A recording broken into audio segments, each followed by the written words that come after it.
Welcome to the Four Bells, where we are looking at workout from home 51. We've made it a long way, kids. Thank you for joining us today. You are going to be in the Four Bells during a very sweaty day. So if I look sweaty, it's because it is hotter than a camel's pocket in the gym right now. So, excuse my sweatiness, and let's talk about today's workout. Today's workout is going to be a big focus on squatting mechanics. So when we're looking at our strength piece today, we're looking at two things. We're looking at front squats and calf raises, and our warm-up is going to be reflective of that. So we're going to start our warm-up with some down dog toe taps. So not only really good for spinal rotation, but also for stretching out the calves, which we're going to need for squatting and for calf raises, but also stretching out a lot of the posterior chain as well. So making sure we're in a good position to get into our strength piece. From there into a wall-facing squat, one of my favourite mobility and warm-up drills, as it tells us a lot about our hip flexion and thoracic extension, again, which we need for squatting today. And then last but not least, some low side stepping, working on hip abduction, our ability to push our knees out, which is going to help us with glute activation before we get into squats. So let's take some time to look at all three of these movements that get us ready for the strength piece today. For the warm-up today, we don't need much. In an ideal world, we have a hip circle or a booty band, whatever you like to call it. That's pretty much all we need, and ideally a wall. That would be nice. But as most of you live in houses or apartments and not goldfish bowls, walls should be easily findable, or easy to find. That's grammatically better. From there, when we're looking at our down dog toe taps today, the emphasis is stretch out the calves, stretch out the hamstring, as well as looking at thoracic rotation. So knees directly below the hips, hands directly below the shoulders. I dig the toes in, hips up, and I'm going to rock back a bit as I come across and touch opposite hand to opposite foot. As I reach down, I'm trying to push those heels to the floor, trying to stretch the calves out as much as possible for 10 total reps. From there, when it comes to the wall squat, in an ideal world, we would use a wall. The gym is a bit of disarray at the moment. We're doing a bit of an expansion. We're doing some DIY. There's things happening. So we're going to use this little post here, which serves very nicely as well. So again, if you've got a wall, perfect. If you've got like a busy house with a lot of stuff going on, then you could just use a door frame. The emphasis is the same. I'm trying to make sure when I do the wall squat, one, I don't headbutt the thing I'm looking at, and two, I'm working on thoracic extension, keeping the chest up as I push the hips back. So I'm going to make sure that my toes are nearly lined up with the wall, all lined up with the wall, however it's going to be. And I'm going to push the hips back. So reaching back with the hip, I descend down, down, down, down, down, down, down, down, down, and then from there, standing back up. We're just trying to keep that chest up as much as possible as we do our 5 wall squats. If you can, play around with the foot position, see if you can get the feet a little bit closer. Last but not least, low side stepping. Feet into the band. I hope I don't fall over. Yeah. And just above the knees, we are going to come into a fairly wide squat stance. I'm going to hinge, push the hip back, load the hamstring, load the glute, drive the knees out. I'm going to do 5 steps, making sure I don't let those feet come together and lose band tension. I'm trying to keep at least a hip width. We're going to do 5 in one direction, 5 in the other. So, down dog toe taps. We're going to do 10 reps. Yes, we're going to do 5 wall squats, keeping the chest up, getting the toes as close to the wall as possible, and then some low side stepping, 5 one way, and then 5 the other. We're doing that for 3 rounds in the warm-up today. For the strength piece for workout 51, we are looking at squatting, in particular some kind of front squatting, and then a movement which is very rarely seen under the functional umbrella, the functional fitness umbrella that is, and that's calf raises. So in our strength piece today, we are doing 5 sets. Each set is 3 minutes long, split into 2 90-second windows of time. So in 90 seconds, number 1, it's some kind of front-loaded squat. So that could be with a barbell in either the front rack position or the Arnold position, as we like to call it, a cross arm position. Or it could be some kind of goblet squat, so holding onto a dumbbell or a kettlebell or a friendly dog or your baby or whatever it happens to be. And we're going to use those weights to do 10 reps today. So within a hypertrophy or muscle building rep range. The idea is if we can, across the 5 sets, is to try and add more and more weight. But of course, as we know, equipment is difficult while you're at home.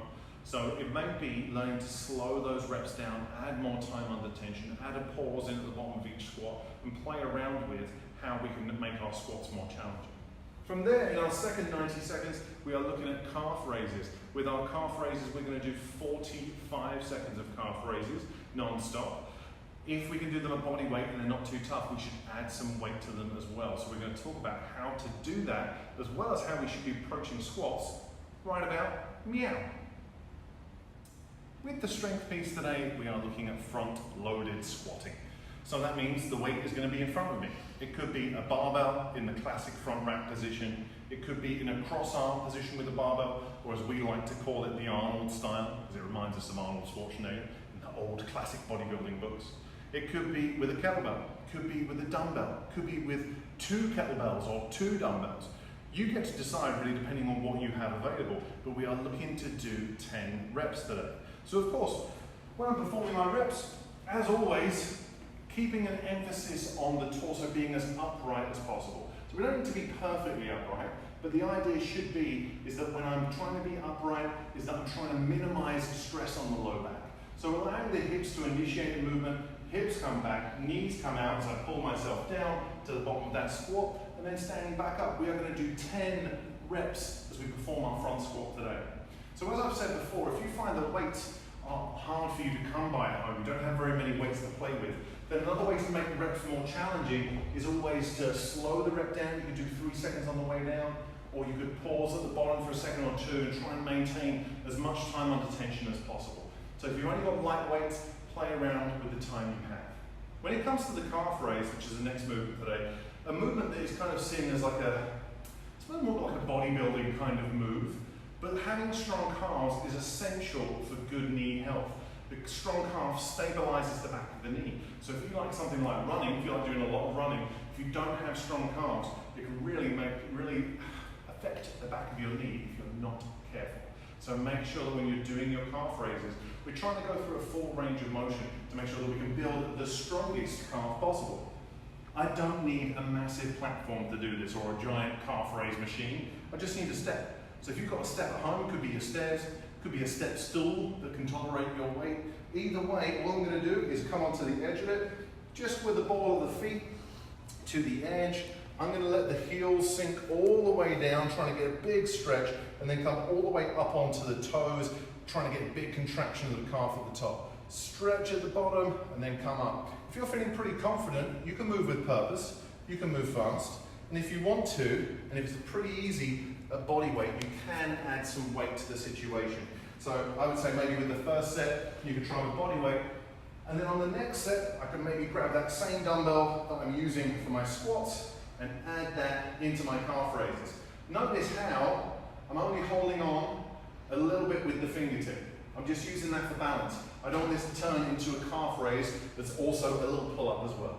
So we are doing front squats or front-loaded squats for 10 reps today. When we're doing calf raises, 45 seconds straight, add some weights if you can. With the conditioning piece today, we have got some muscular endurance efforts that we are looking to do in an interval fashion. So we have got 3 1-minute stations, and in each minute station is going to be 40 seconds of work, followed by a 20-second rest or transition on to the next station. We're going to do these 3 1-minute stations 4 times for a lovely 12-minute workout today. So in our first minute, or 40 seconds really, we are doing walking lunges today. So the first thing when it comes to walking lunges is, can I do them at body weight with good balance and good stability without falling over? If I can, I should be maybe adding some weight to them. And if you're feeling dangerous in the workout, you can even get heavier every round. From there, in our second minute, we're going to look at deck squats. So with the deck squat, some people love the deck squat because it makes them feel dynamic and like a ninja. Some people hate the deck squat because you really do require good mobility at the bottom of that deck squat position. So if it's tough for you to perform the deck squat, and we'll talk about that in a second, then we're going to talk about what else you could do instead. Last but not least, a classic, the kettlebell swing. Hinging mechanics at its finest. We're going to be doing a kettlebell swing for 40 seconds. Ideally, the heaviest kettlebell you can get your hands on. That's what we should be doing, of course, making sure the form is perfect. So 40 seconds of work, 20 seconds of rest. We're doing that for walking lunges, deck squats, and kettlebell swings. Let's talk about how those guys should look. When it comes to the conditioning piece, 3 movements: walking lunges, deck squats, kettlebell swing. With the walking lunge, as always, feet should be hip width. We're not coming onto a tightrope. We should be keeping toes and feet on train tracks as I take a nice big step forwards. So if you can add weights, do add weights. And if you find that balance and stability is a big issue, then make sure you just go body weight. We're going to be moving for 40 seconds. There's no prescribed amount of reps. So you may find, depending on the space that you're using, if you have a big workout space, you can just continue to do it. You might find if you're in a small room, you might have to take a couple of steps, turn around and go back. So use the space that you have and use it to get as many walking lunges done in that 40 seconds. When it comes to deck squats, for a lot of people with the deck squat, the big issue is that mobility piece. Can I get into a good squat position at the bottom? And ideally, when we're doing a deck squat, the feet are going to be slightly different. I want to have the toes pointing straight forwards when I'm doing my deck squat to kind of minimize any weird knee wobbles if I can. So I like to use a plate, particularly in a conditioning piece, for a little bit of counterbalance, so I know that if I'm starting to lose position when I get tired, that I can just hang out here and this weight will give me a little help to get up. Of course, if you are a complete ninja, throw the plate away, no plate required. I'm going to squat down. Notice how I press the plate away for a little counterbalance. I'm going to tuck the chin as I'm rolling back, come back with the plate, throw the plate, stick the landing, stand up, squat down, tuck the chin, throw the plate, stick it, stand up. We're going to do that for 40 seconds today. And if you are a ninja with a plate, try without the plate. Last but not least, when it comes to the kettlebell swing, classic hinging today. So that means I'm going to be focusing on the posterior chain. I'm going to push the hips back, load the hamstring, load the glute, drive the hips forward. The analogy we use here at the gym a lot is imagine you've got your hands full of groceries and you left the car door open. Boop. Boop is the official noise of the kettlebell swing. How do I get set up? I triangulate the position between my big toes and my kettlebell. Nice triangle. I push the hips back, load the hamstring, load the glute. Notice that the shins are vertical. I pull in, snap the hip forwards, and allow those hips to move back. Notice how we don't have much forward movement in the knee at all. Hips are moving back. Big glute drive forwards. 40 seconds of swings. So it's 40 seconds of walking lunges. Add some weight if you can. 20-second rest. 40 seconds of deck squat. Use a plate, use some weights, or don't. 20 seconds of rest. 40 seconds of kettlebell swings, followed by a 20-second rest. We're doing that for 4 rounds today. Let us know how you get on. I hope your workout is far less sweaty and far less hot than it is here in the gym. Enjoy workout 51.